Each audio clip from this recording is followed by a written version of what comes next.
Peer Kamil episode number 12 Wasim Urdu والا کی آواز میں۔ اس دن وہ گھر واپس آ کر اپنے کمرے میں بند ہو کر روتی رہی۔ تحریم کی باتوں نے اسے واقعی بہت دل برداشتہ اور مایوس کیا تھا۔ بن احمد اس دن شام کو ہی آفس سے گھر واپس آ گئے۔ واپس آنے پر انہیں سلمیٰ سے پتہ چلا کہ امامہ کی طبیعت خراب ہے۔ وہ اس کا حال احوال پوچھنے اس کے کمرے میں چلے آئے۔ امامہ کی آنکھیں سوجی ہوئی تھیں۔ ہاشم و بین حیران رہ گئے۔ کیا بات ہے امامہ؟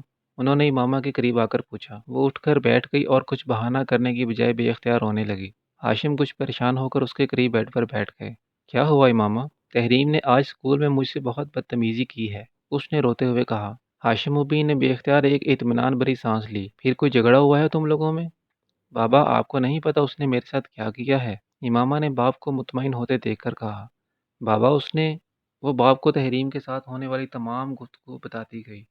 ہاشم مبین کے چہرے کی رنگت بدلنے لگی۔ تم سے کس نے کہا تھا تم اسکول کتابیں لے کر جاؤ انہیں پڑھانے کے لیے؟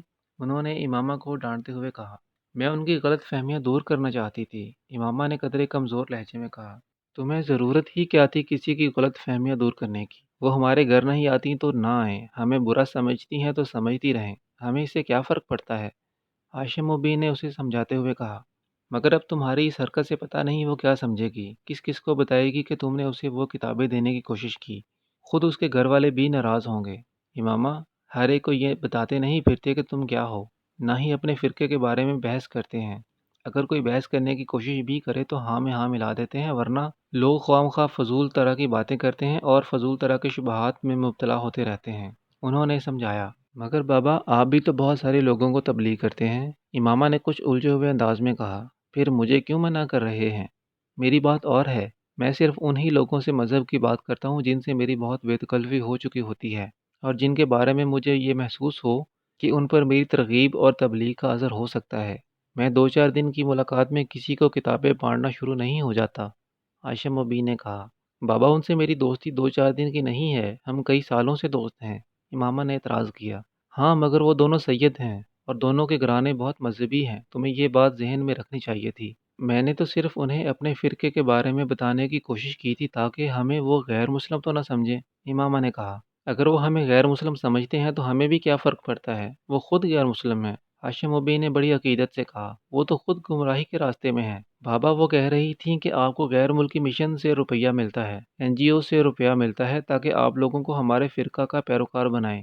ہاشم مبین نے تنفر سے گردن کو جھٹکا۔ مجھے صرف اپنی جماعت سے روپیہ ملتا ہے، اور وہ بھی وہ روپیہ ہوتا ہے جو ہماری اپنی کمیونٹی اندرون ملک اور بیرون ملک سے اکٹھا کرتی ہے۔ ہمارے پاس اپنے روپیے کی کیا کمی ہے؟ ہماری اپنی فیکٹریز نہیں ہیں کیا؟ اور اگر مجھے غیر ملکی مشنز اور NGO سے روپیہ ملے بھی تو میں بڑی خوشی سے لوں گا، آخر اس میں برائی کیا ہے؟ دین کی خدمت کر رہا ہوں، اور جہاں تک اپنے مذہب کی ترویج و تبلیغ کی بات ہے تو اس میں بھی کیا برائی ہے؟ اگر اس ملک میں عیسائیت کی تبلیغ ہو سکتی ہے تو ہمارے فرقے کی کیوں نہیں؟ ہم تو ویسے بھی اسلام کا ایک فرقہ ہیں، لوگوں کو راہ ہدایت پر لانے کی کوشش میں مصروف ہیں، ہاشم مبین نے بڑی تفصیل کے ساتھ بتایا۔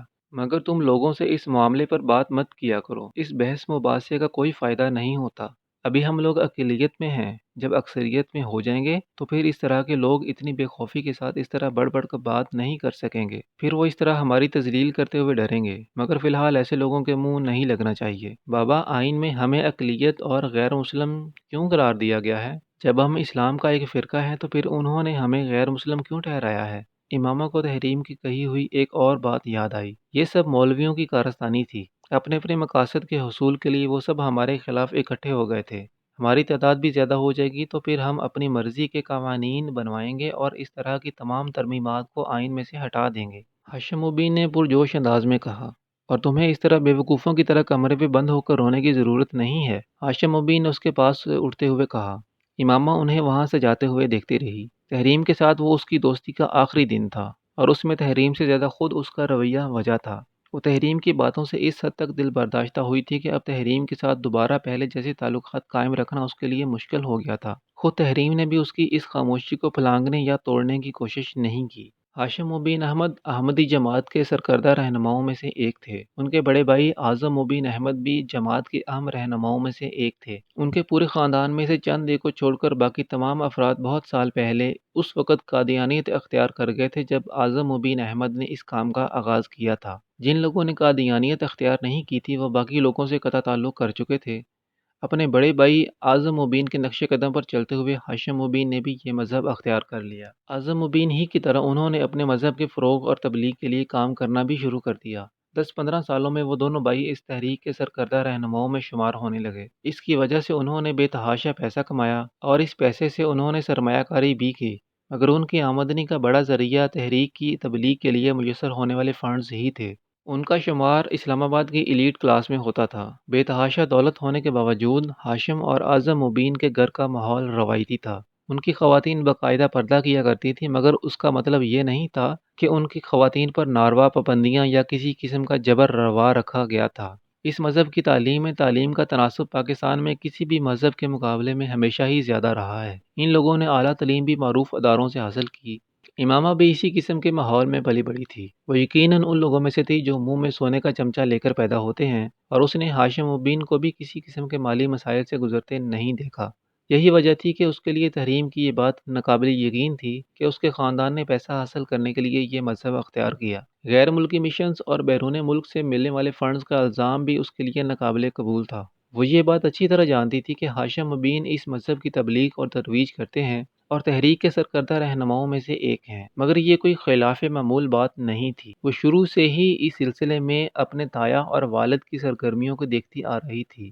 اس کے نزدیک یہ کام ایسا تھا جو وہ اسلام کی تبلیغ و ترویج کے لیے کر رہے تھے۔ اپنے گھر والوں کے ساتھ وہ کئی بار مذہبی اجتماع میں بھی جا چکی تھی اور سرکردہ رہنماؤں کے لندن سے سیٹلائٹ کے ذریعے ہونے والے خطبات کو بھی باقاعدگی سے سنتی اور دیکھتی آ رہی تھی۔ تحریم کے ساتھ ہونے والے جھگڑے سے پہلے اس نے کبھی اپنے مذہب کے بارے میں غور کرنے کی کوشش نہیں کی۔ اس کے لیے اپنا فرقہ ایسا ہی تھا جیسے اسلام کا کوئی دوسرا فرقہ۔ اس کی برین واشنگ بھی اس طرح کی گئی تھی کہ وہ سمجھتی تھی کہ صرف وہی سیدھے راستے پر تھے، بلکہ وہی جنت میں جائیں گے۔ اگرچہ گھر میں بہت شروع میں ہی اسے باقی بہن بھائیوں کے ساتھ یہ نصیحت کر دی گئی تھی کہ وہ بلا وجہ لوگوں کو یہ نہ بتائیں کہ وہ دراصل کیا ہے۔ اسکول میں تعلیم کے دوران ہی وہ یہ بھی جان گئی تھی کہ 1974 میں انہیں پارلیمنٹ نے ایک غیر مسلم اقلیت قرار دے دیا تھا۔ وہ سمجھتی تھی کہ یہ مذہبی دعووں میں آ کر کیا جانے والا ایک سیاسی فیصلہ ہے، مگر تحریم کے ساتھ ہونے والے جھگڑے نے اسے اپنے مذہب کے بارے میں غور کرنے اور سوچنے پر مجبور کر دیا تھا۔ تحریم سے ہونے والے جھگڑے کے بعد ایک تبدیلی جو اس میں آئی وہ اپنے مذہب کا مطالعہ تھا۔ تبلیغی مواد کے علاوہ، ان کتابوں کے علاوہ جنہیں اس مذہب کے ماننے والے مقدس سمجھتے تھے، اس نے اور بھی بہت سی کتابوں کا مطالعہ کرنا شروع کر دیا، اور بنیادی طور پر اسی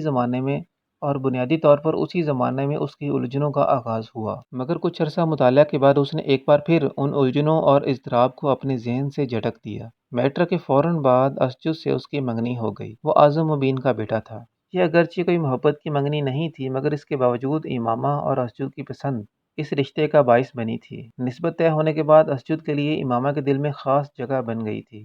اپنی پسند کے شخص سے نسبت کے بعد اس کا دوسرا ٹارگٹ میڈیکل میں ایڈمیشن تھا، اور اسے اس کے بارے میں زیادہ فکر نہیں تھی۔ وہ جانتی تھی کہ اس کے باپ کی پہنچ اتنی ہے کہ اگر وہ میرٹ پر نہ بھی ہوئی تب بھی وہ اسے میڈیکل کالج میں داخل کروا سکتے ہیں، اور اگر یہ ممکن نہ ہوتا تو بھی وہ بیرون ملک جا کر میڈیکل کی تعلیم حاصل کر سکتی تھی۔